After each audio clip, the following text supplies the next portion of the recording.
Gadis itu menarik baju adiknya. Di bahunya ada luka. Lukanya tampak sangat parah. Hal ini sangat mengejutkan keluarganya. Sang ayah bertanya apa yang terjadi. Ternyata gadis itu dianiaya oleh suaminya. Ibu mertuanya tidak mau merawatnya. Keluarga suaminya seperti tidak peduli. Setelah sang ayah mendengarnya, dia menjadi sangat marah. Itu karena putrinya mengalami penderitaan seperti itu. Lalu pergi mengendarai sepeda ke rumah menantu. Kamu bajingan. Dari kecil hingga dewasa aku tidak pernah menyiksanya. Apa kau menyadari kesalahanmu? Dasar bajingan. Hari itu aku mabuk, dan membuatku menjadi gila. Kenapa kamu melakukan itu pada putriku? Mengapa kau tidak pergi saja? Kau sudah berani melukai putriku. Dani hanya ingin berbicara. Aku juga sangat marah. Jika itu aku pasti sudah mengambil batang besi untuk memukulnya. Namun pria itu berpura-pura sedih dan berkata tentang ibunya. Apa maksudmu? Jika bukan ibumu yang memaksanya, bagaimana bisa kau melakukannya? Apakah kau akan berdebat dengan ibumu? Sang ayah memperingatkannya dengan serius. Trandu, hari ini aku akan memaafkanmu. Tapi jika kau berani menyentuh Dani lagi, aku akan memberimu pelajaran.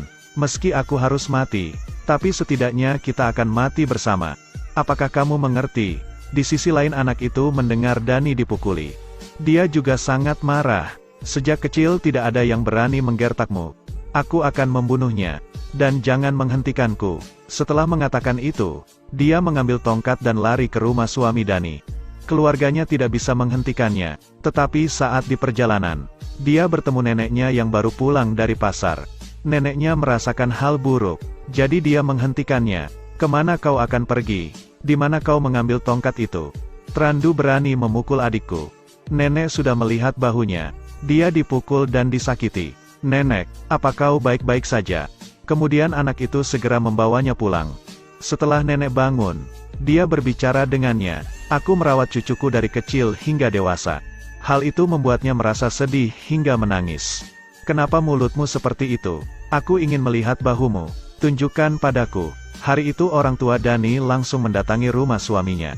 Hari ini kami datang untuk mencari tahu apa yang terjadi. Masalah ini harus dipecahkan.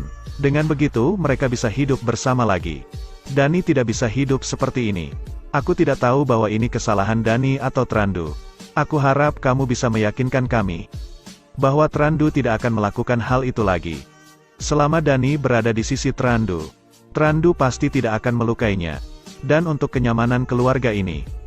Jadi apa yang harus diperdebatkan? Kalian sangat tidak masuk akal. Ayah Dani tetap dengan sabar menjelaskannya. Aku akan menyarankannya untuk kembali ke rumah. Tapi dengan satu syarat, jika Trandu berani menyentuhnya, maka mereka harus bercerai. Setelah mengatakan itu mereka langsung pergi. Namun ibu mertua masih sombong. Dia tidak takut dengan ancamannya. Jika ingin bercerai, aku setuju. Dengan begitu anakku bisa menemukan gadis lain. Ibu mertua ini sangat jahat, sehingga membuat mereka sangat marah. Keesokan harinya Trandu datang untuk meminta maaf kepada orang tua istrinya. Setelah menceritakan penderitaannya, dia bertanya pada mereka, bisakah aku membawanya pulang? Kalian adalah suami dan istri. Apakah kamu bisa kembali? Kau harus berkonsultasi terlebih dahulu.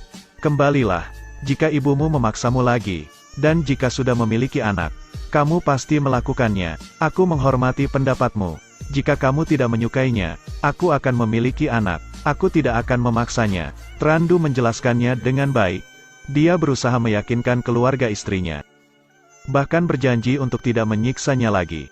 Trandu, sudah kubilang jika kau berani melakukannya lagi, aku akan mati. Dan aku tidak akan memaafkanmu. Kemudian putranya memperingatkan Trandu. Jika kamu berani menyentuhnya lagi, kau akan menanggung akibatnya. Aku tidak akan melakukannya lagi.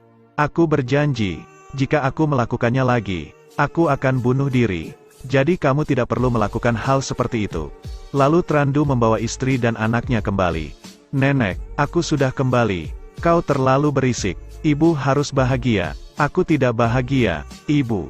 Jangan mengatakan hal seperti itu di depan anak-anak. Bagaimanapun juga anak ini adalah cucu ibu. Aku sudah mengatakannya. Dia bukan cucuku. Saat kembali ke kamar Trandu segera meminta maaf pada putrinya. Xiaotin, nanti jangan berbicara keras lagi kepada nenek. Jangan memanggilnya terlalu keras. Nenek meninggikan suaranya kepadaku terlebih dahulu. Dia menegur ayah dan ibu. Nenek sangat jahat, dia nenek yang buruk. Trandu merasa tidak bahagia mendengarnya. Jangan berkata seperti itu, nenek yang orang baik. Tidak, nenek sangat jahat, anak-anak tidak pernah berbohong. Trandu sangat marah sehingga dia hendak memukul anak itu. Untungnya Dani menghentikannya. Tidak lama kemudian, ibu mertua bertanya lagi pada Trandu. Apakah kau tidak ingin punya anak lagi? Ibu, aku memahaminya. Ini membuatku sakit hati. Keluarga ini penuh penderitaan. Banyak wanita di luar sana. Tapi wanita sekarang tidak seperti zaman dulu. Menantu mana yang menerima wanita sepertinya? Pasangan berdebat bukanlah hal yang normal. Kenapa kau tidak bicara? Kau harus membuangnya. Menantu sepertinya sangat buruk. Keesokannya ibu memberitahu Trandu. Hari ini aku tidak mengajarinya dengan ketat. Aku akan pergi. Trandu dan merasa dirinya terlalu dipaksa. Jadi dia minum anggur untuk menenangkan pikirannya. Dan saat mabuk dia kembali ke kamar. Lalu menampar istrinya. Trandu, kenapa kau memukulku? Aku memukulmu.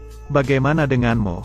Masalah ini membuatku frustasi. Apa kau sudah gila? Masalah ini membuatku gila. Apa kau pikir dia tidak baik? Aku sudah tahu jawabannya. Kau bajingan Trandu. Setelah memukul istrinya, dia langsung meminta maaf. Apa kamu memaafkanku? Aku pasti akan mengurusnya nanti. Aku merasa tidak layak. Aku akan menjagamu. Aku tidak mau berdebat denganmu lagi. Dani, tolong maafkan aku. Jangan pergi. Aku sangat menyayangimu. Dani tidak mengatakan apapun. Lalu dia hendak berdiri. Aku ingin pulang dan memberitahu ayahku. Aku hanya ingin keluar dengan tenang untuk sementara waktu. Karena tidak bisa menasehati istrinya. Jadi dia minum alkohol lagi. Sang ibu mencoba memberitahunya. Apa yang kamu miliki sekarang? Kau tidak punya apa-apa. Aku membiarkannya ada di sini. Dan aku menyesalinya. Aku tidak seperti itu. Tapi aku sangat pengecut. Ibu berkata keluarga ini sangat tenang. Jadi siapa yang harus disalahkan? Salahkan nasib dan penderitaanmu. Kau menikah dengan gadis yang hanya melahirkan perempuan. Aku hanya ingin istrimu memiliki lebih banyak anak laki-laki. Sang ibu menyampaikan perkataan yang menyeramkan pada Trandu. Ini rumahku. Aku punya kerabat yang jauh. Sebelum di sini, mereka juga melahirkan seorang putri. Setelah gadis itu berusia 3 tahun, dia mendapatkan penyakit yang serius. Tidak lama kemudian putrinya meninggal. Setelah itu dia tidak hamil lagi. Jadi menurutmu aku akan memberimu anak lagi? Dani sangat terkejut ketika mendengarnya. Kamu ayah yang sangat kejam. Kau tidak boleh mengatakannya lagi. Trandu, Xiaotin adalah anakku. Jika kau berani melakukannya, aku akan pergi. Bukannya aku tidak membutuhkanmu, tapi aku hanya ingin membuat ibu bahagia. Dani langsung menamparnya, tetapi Trandu segera membalasnya. Aku akan membiarkannya pergi. Kita kembali seperti saat baru menikah. Kemudian melahirkan seorang anak bersama. Jika bukan anak laki-laki, kita dapat membawanya kepada Xiaotin. Biarkan anak itu hidup bersama Xiaotin.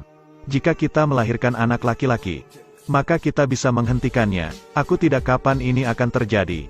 Tapi Dani tidak bisa menerimanya. Begitu saja keduanya langsung berkelahi. Tetapi Dani tidak bisa melawan Trandu. Karena aku ingin menjaga hubungan antara kamu dan ibuku. Apa yang sudah kamu korbankan? Ibu Trandu sedang duduk diam. Tapi dia merasakan hal buruk sedang terjadi. Di sisi lain, Trandu mengunci pintu kamarnya. Dani terkunci selama 3 hari tanpa makan. Ini sangat kejam. Bahkan tidak memberi kabar pada keluarganya. Karena merasa cemas ayah dan putranya segera menemui Trandu. Tetapi Trandu berbohong bahwa istrinya punya pekerjaan. Jadi Dani harus keluar. Namun saudaranya tidak percaya. Dia bergegas masuk ke rumah. Dani, apakah kamu di rumah? Saat ini Dani telah dipukuli hingga terluka parah. Bahkan dia belum makan dalam beberapa hari. Dani sangat lemah. Dani mencoba memanggilnya. Ayah dan anak mendengar kegaduhan di kamar tidur. Tetapi pintu kamarnya terkunci. Trandu, kenapa kau mengunci pintunya? Aku tahu adikku ada di dalam. Bukalah pintunya. Hei, apa kau mendengarku? Cepat ke sini, atau aku akan membunuhmu. Trandu tidak berani padanya. Jadi dia harus membuka pintunya. Saat masuk sang ayah sangat terkejut. Karena Trandu berani memukul anaknya sampai sejauh ini. Cerita pun berakhir.